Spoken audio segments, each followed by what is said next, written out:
I have given a name to my pain.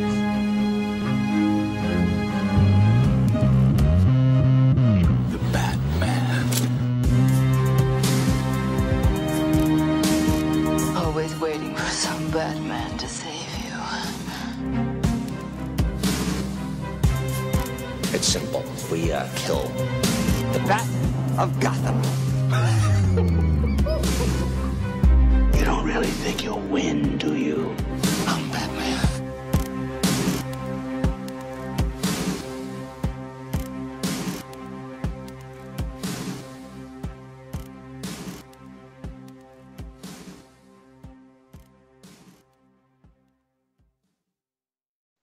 Welcome to episode 2 of the Batman on Film vodcast.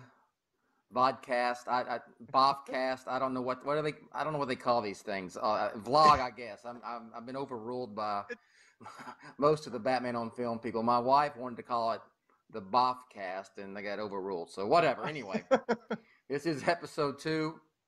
I am your host of this here vlog, and the founder and editor-in-chief of Batman on Film, Jett, Ramey. And with me today is El Fanboy himself, Mario Francisco Robles. Mario, how are you, sir? I'm doing great. I'm happy to be here for episode number 2. This is exciting. Yeah, yes, it's exciting day, episode 2. So we're going to talk about DC on Film. We're going to talk about your story, your little scoop. You had a couple of days ago on your blog about the Legion of Doom. And basically, what we think is best, our opinion. What should Warner Brothers do going forward? But first, I wanted to real quick tell everybody, what was your take on Justice League? All right. See, I kind of had to divorce myself into 2 different things with this because so first of all, there was the part of me that watched it as a lifelong DC fan who brought all of that love and the inner child with me. Yes. And then there's the part of me that went in a hardened journalist after years of covering this and knew I kind of had to be somewhat detached from it because there's no way it was going to be that enjoyable for me. So I kind of had those 2 different sensibilities and they both kind of walked away with different things. So the cynic in me actually enjoyed a little bit more than he expected because I was sort of dead on the inside. Yeah. So I kind of saw it you know what? This wasn't a total train wreck. I had a pretty decent time. So that part of me gave it a B-. The DC fanboy in me who's spent years and years and years waiting for something like this, that's more like a C-. Okay. That's more just it was a dud. So okay. I kind of have to give 2 scores because, I got you. Yeah. I got you. So we talked about this on your podcast about Justice League, and we've talked several times during the build-up of Justice League. And you wrote a great piece about box office because there was a lot of fans were saying, "Oh, it's a $1 billion film." No doubt about it, $1 billion film, and it ain't gonna be no $1 billion film. It ain't. It might not even be 700. So, what's your take? Because you are a box office guy. What's your take on the box office right now going forward, and opening weekend? I mean, look, I can't believe it opened less than Iron Man. It's crazy. Initially, when I was saying it's not going to crack $1 billion, I still had high hopes. I still thought it might do somewhere in the vicinity of BPS, maybe even more since they shortened it and the tone is a little lighter. It might even do more like 900 or low 900s. So right now, the projections are looking like it's going to be mid to upper 600s. And if you're someone who studies up on this stuff, you know that the film is going to need a minimum of 700 to be considered, profitable. And so it looks like it might not be even profitable. So that's what it's looking like right now, mid 600s to to upper 600s. So is it a disaster for Warner Brothers? No matter, let's say it breaks even. Yeah. Let's say it breaks even. Throwing in the critical response, the cinema score, which was a B+, which is okay. I mean, people understand cinema score. I mean, that's above average. Yeah. And everything involved. What's your overall? Here's the thing. How should they look at it? Yeah, I feel like a few years ago that there would be blood all the way down the halls right now. There would be dead Yeah. bodies lying everywhere. It would be a catastrophe a couple of years ago, back when they thought Justice League could be an Avengers for Mm-hmm. them. Mm-hmm. But as you and I both know, they've sort of lost faith on this thing in the last year or so, and they Yes. more or less just sort of like ultimately decided to just dump it into theaters as it was with Yeah. crappy looking CG and knowing that it wasn't really going to work. But they were just kind of like, let's just get this thing over, rip it off like a Band-Aid, as you've put it. Yeah. So I feel like right now their expectations are they would be happy to just break even Yeah. or, or even come close. Because at this point, they know that this thing was a bit of a dumpster fire. Yeah. So they're lucky with anything that approaches the vicinity of breaking even. So Yeah. I think that's where I their got you. expectations are at this point. Yeah, I think they knew they weren't naive going No. into that opening weekend, and probably way back, because you even go back to that Vulture piece where they came out and said we're going to go a different direction after Yeah. Justice League. Well, that was July, man. When Andrew Reisman did those, or Abraham, I'm sorry, excuse me, Abraham Reisman did those interviews with Diane Nelson and Jeff Johns. So I mean, we're talking half a year ago. They already probably had a good idea what was going on. So here we are. Here we are. Now, let's talk about. Tell me about the Legion of Doom thing. I mean, if some people might not have read it. I wrote a piece about your story on Batman on Film, but go ahead. Yeah, just to recap. And frame it. I mean, there's a reason why. In Justice League. Well, yeah, so just as, sort of recap, so they added that at the last second, that little post-credit thing at the very end there. And it kind of got me wondering, like, what is, why? Why would they include that? Is that meant to do anything? Is it going to be like that post-credit sequence that we saw in, like, The Amazing Spider-Man, which also ended up going nowhere because that series got scrapped? So I started digging around with one of my sources over at Warner Brothers. And according to them, right now, they're very high on the Legion of Doom concept. For whatever reason, maybe it's the social media buzz that it's generated, the way that it's actually one of the things people are excited about with this film lately. They're excited about the Legion of Doom concept, and they actually want to build towards it moving forward. So they're going to put spoiler alert, but they're going to put another one of those kinds of tags about the team coming together at the end of Aquaman. And they're even working on a little something that they're going to unveil at San Diego Comic-Con to continue to sort of stoke those flames. So they're not building, just to be clear, they're not building towards a Legion of Doom movie. It's not like Sony was trying to do where they wanted to make a Sinister Six or whatever. No, they don't want to do that. But they want to build up them as an entity within this DC franchise. So that automatically got me, got my imagination going. So like if they're trying to build it up, but they're not trying to make a team out of, not make a movie out of the team, it tells me that maybe they want to build them up as an entity so that they could be an antagonist in something else. Yeah. So it seems to me, and you and I both know that like Darkseid seems to be off the table for now. I mean, you and I also, we have a slight difference of opinion as to whether or not they're even going to get that far to a Justice League 2, or if they're just going to blow the whole thing up. But assuming that they do try to do more crossover stuff down the line, if there ever is a Justice League 2, I think the villains will be Legion of Doom. And I think that's kind of the long game they're looking at now. And I actually think it's a kind of smart strategy. It kind of means that like we are going to get a whole bunch of solo movies, like like they've been saying for a while. They're not going to do the shared universe thing quite as much. And then they have mentioned that there will be limited connectivity, and that could literally be limited to those like post-credit tags.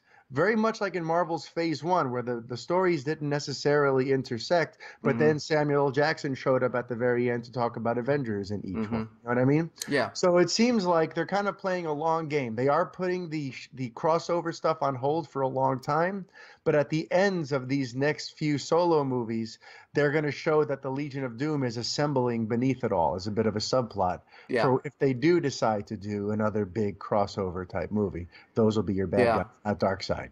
Now, we both know that that scene was not in the very first screenings. What they screened for the cast and what they screened for the very first press screenings. Yeah.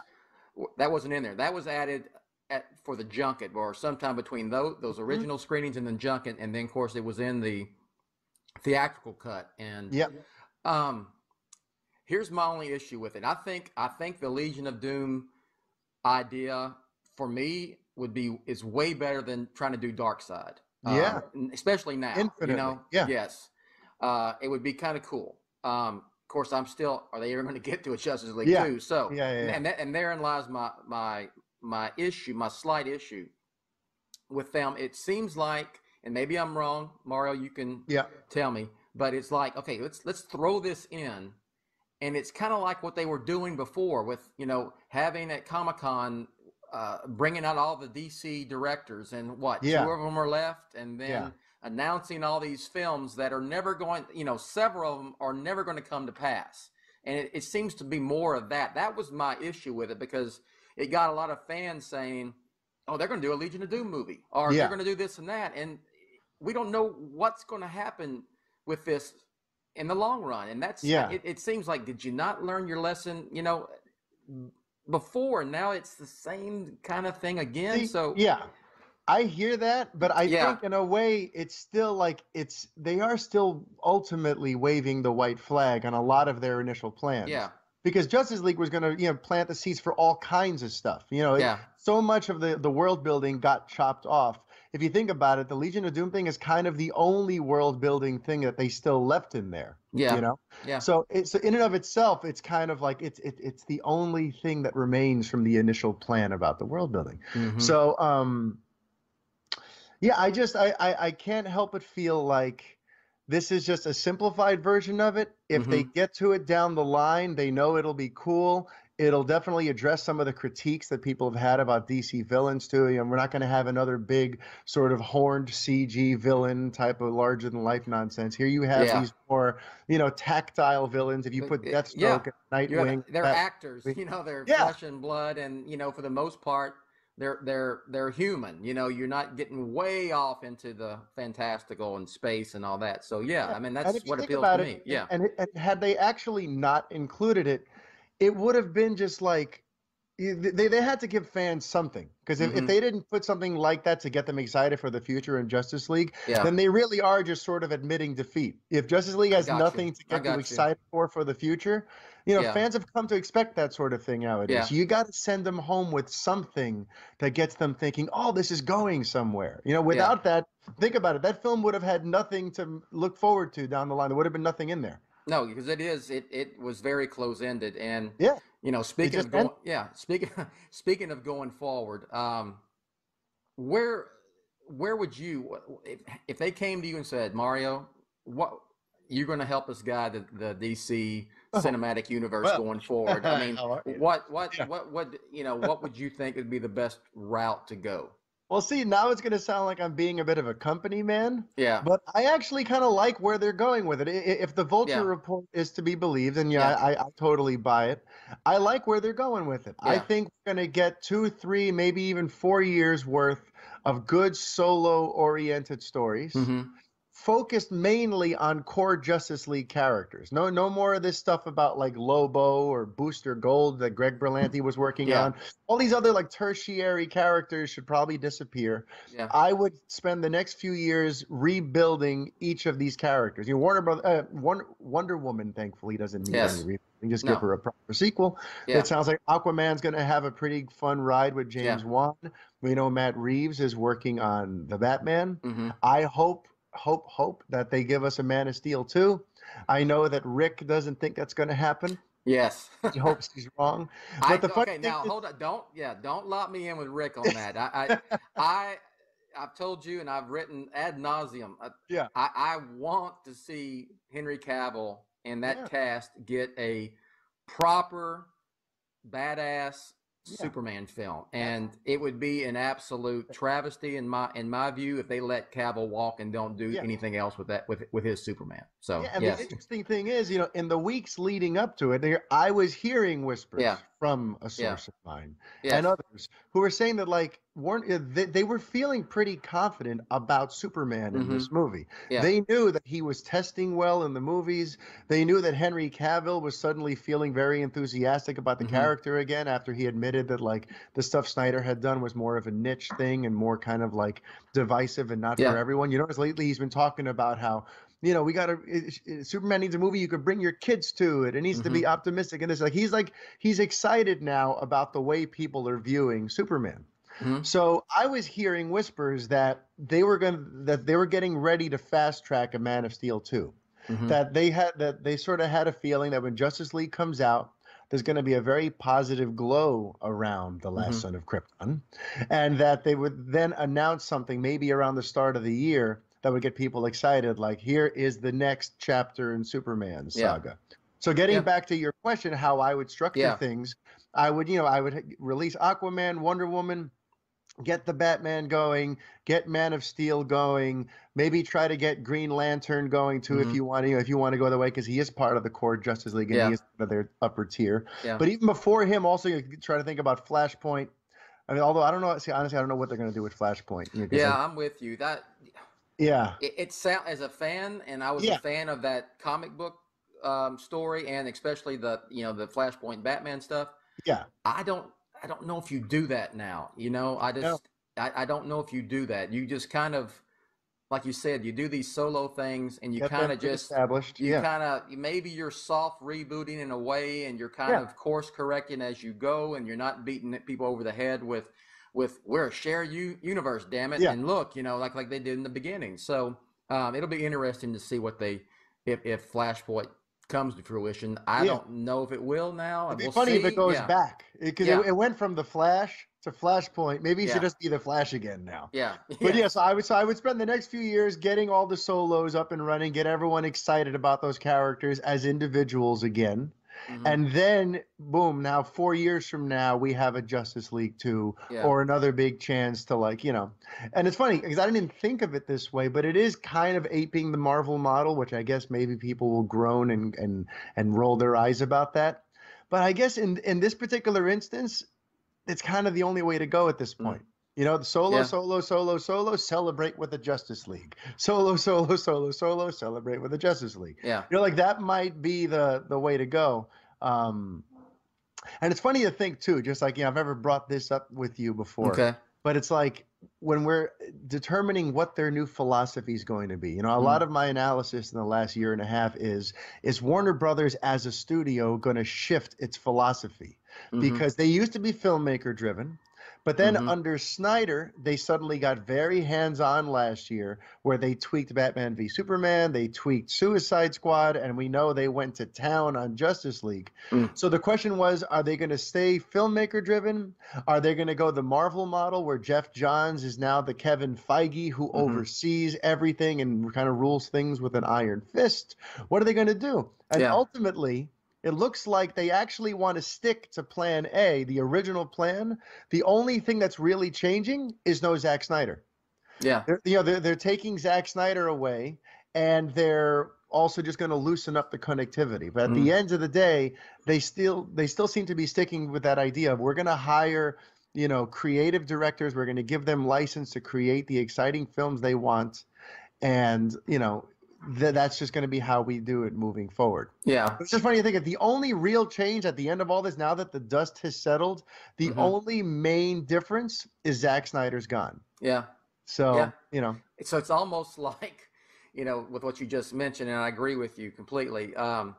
They're going back almost to what Chris Nolan told them Yeah. to do when they asked him, was to make all the Leave me DC alone. films you want, but keep them separate and Yeah. let filmmakers with a passion do it. And Yeah. here we go, and that's been what, we're in 5-6 years ago, and now here we are, come full circle back to that. So yeah. And the funny thing is, it's funny, now I'm saying they should go the Marvel route. I didn't initially think this was a bad direction.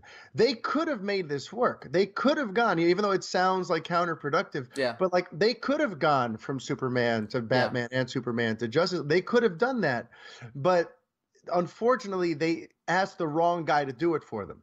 Snyder was never going to create a product that appealed to everybody and made this a huge, wide, mainstream success. Yeah. He's always been more of a niche filmmaker. So this strategy could have very well worked had the movies been very, very well done and accepted by the masses. But now that it didn't, and now that it fell on its face, now they kind of have no choice but to do the Marvel way if they want to keep the interconnected thing going. Yeah. Yeah. I'm with you all the way. And I think that this 13-month break between Justice League and Aquaman is going to be it's a good thing. Hey now, a huge thanks to Mario Francisco Robles for coming on the second episode of the Batman on Film vlog. Follow Mario on Twitter at I_am_MFR, and make sure you visit his website, elfanboy.com, to find his podcast, his blog, his articles, everything. Great stuff there. Great stuff. Huge DC fan, huge Superman fan. So, for Mario, I am Jett, and we'll catch you next time. But, as always, before we go, Batman on Film, authoritative, definitive, the dadgum original.